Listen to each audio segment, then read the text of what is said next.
Hello and welcome everybody, what is going on? So I'm going to do my quick reactions on all the group stages and who I think will progress, who I think won't progress. Now not these are my own personal opinion, of course. It's not always going to be the case because there's always going to be a dark horse or not. I am going to just go my quick thoughts on all the groups, and although saying that, I do think that the groups this year have been pretty underwhelming. There are good matches in every single, there are good matches in most groups. But I'm missing that real highlight, but I'll get to it. So Group A, let's start with the Group A. PSG, Arsenal, Basel, and Ludogorets. Now, I think the way this group is sorted is actually how it's gonna finish, with PSG being first, Arsenal, they're struggling, and then in the last match or so they'll get second. Then you have Basel be third and Ludogorets fourth. Now, obviously, the key match here is going to be PSG versus Arsenal, or Arsenal versus PSG on both legs.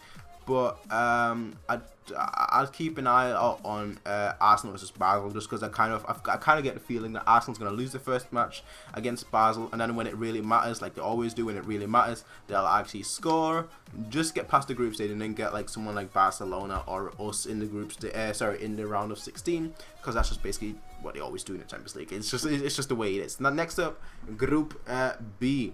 You have Benfica, Napoli, Dynamo Kiev, and Besiktas. Now, that's quite an interesting group. To be fair, that's quite an interesting group because I think the only one that really kind of is out of place there is Dynamo Kiev.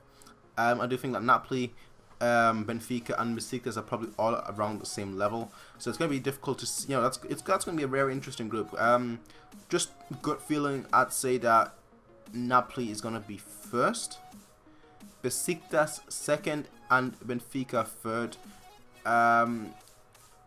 But realistically, that's just my gut feeling now. When I actually think about it, I'll probably go with Napoli first, and Benfica second, and Besiktas third.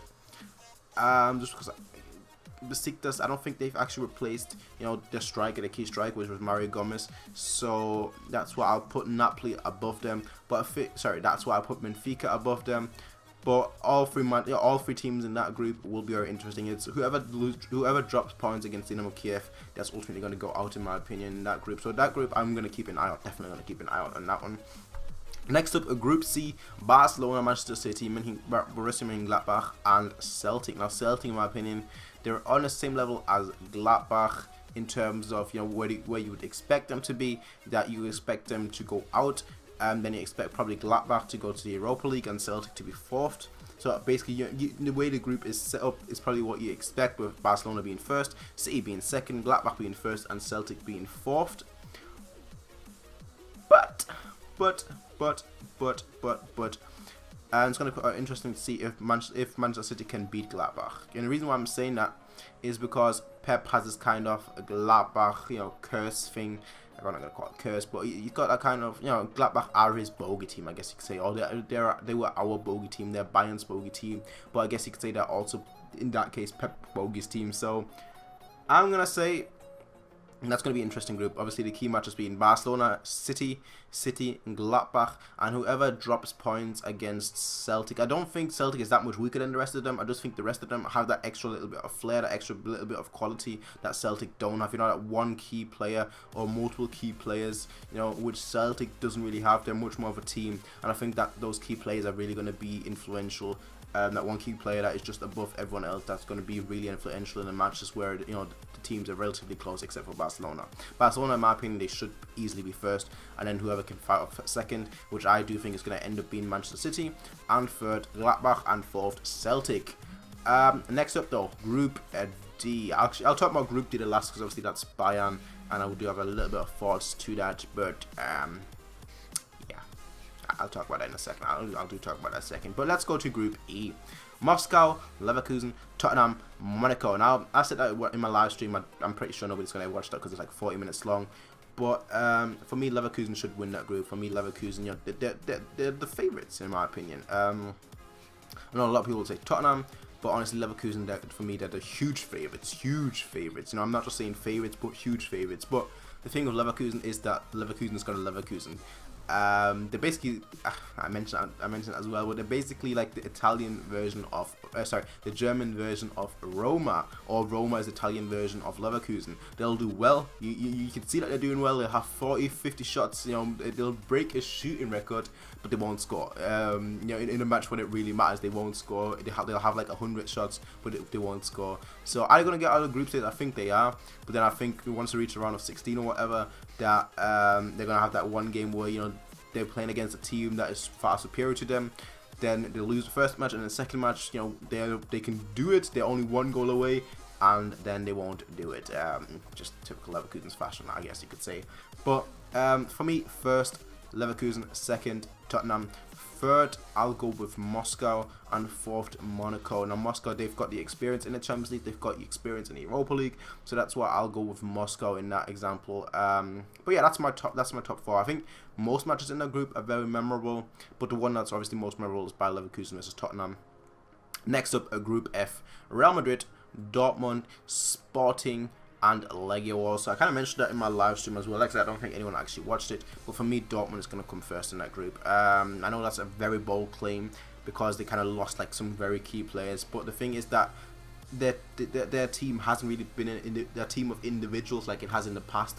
Under Tuchel, they've looked much more like a group, and Tuchel is just such an amazing coach. Honestly, you know, there are a few coaches that I really look up to that I'm like, yeah, you're an amazing coach, and Tuchel is one of them. So Real Madrid might have the better players, but I think Dortmund has the better coach, and for me, it's all about coaching. Although Real Madrid did win the thing last season, but I'm not even going to mention that. For me, Dortmund's going to come first. Real Madrid second. I think it's going to be a case of, you know, the match between Dortmund and Real Madrid that's really going to be the deciding factor in this match. But like I said, I think Dortmund's going to come first, Real Madrid second, third I'll put Sporting, and fourth Legia Warsaw. Now Group G, I know it's going to get, I know that just saying that Dortmund's going to go above Real Madrid is going to get me a lot of haters, because I know there are a few Real Madrid fans that will watch me, but I just see them being that much, I just see them being that good, and I just see them having a much better coach. Unless Zidane is sacked by then. But Group G, which should be the Group Europa League, Leicester City, Porto, Bruges, and Copenhagen. Now for me, honestly, that's like the one group that I'm not going to watch a single game of. I'll be totally honest. It's a one group where I won't even care. You know, it's like, who really cares? But you'd expect Leicester City to go first. They're not going to go first.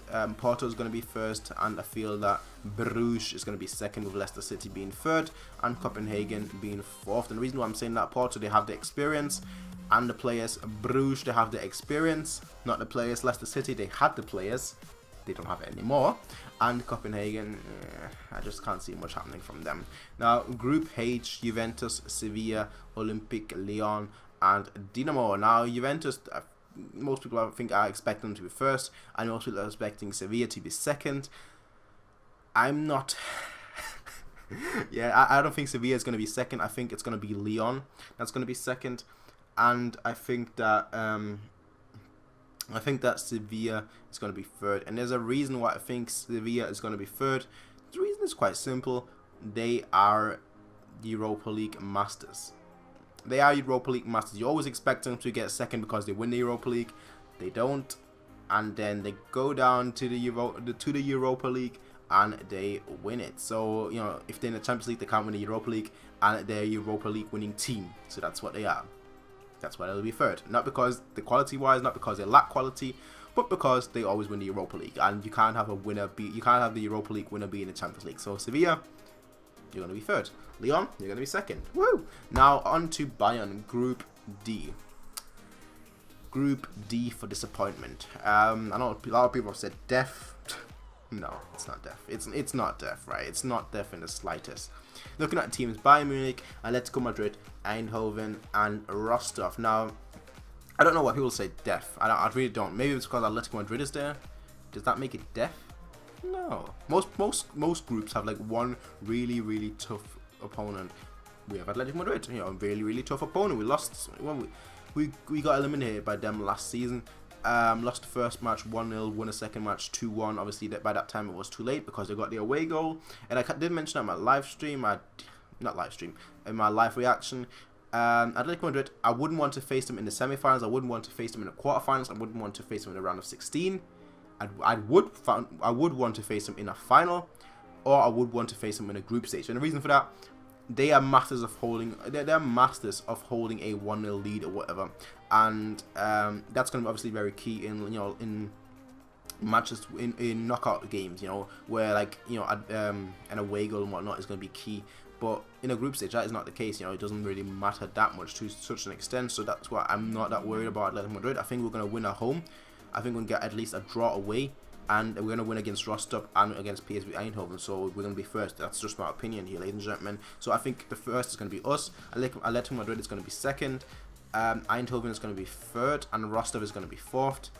I really didn't want to have Rostov in the group just because, they're the new boys. I don't want to do that to the new boys. But it's the way it is, ultimately. If we score 10 goals against Rostov, I'm really exaggerating here, but if we score 10 goals against Rostov, maybe, we can have Lewandowski or Müller, whoever scores those goals, be the top goal scorer of the Champions League forever. I don't know, who knows. Maybe let's have Lewandowski score 30 goals in this Champions League campaign. Nobody will ever break that record, and we could all be happy. I don't know, ladies and gentlemen. But obviously, I'm way exaggerating right now here, but you guys, I've given you my thoughts. I've given you my take on the groups. Tell me who you guys think are going to win each and every group. Who do you guys think will come second in each and every group, and who do you guys think will come third in each and every group? But that's all there is from me, though, ladies and gentlemen. As always, you can rate, comment, favorite, subscribe. You can peace out and have a nice day. Thank you very much for watching, and bye.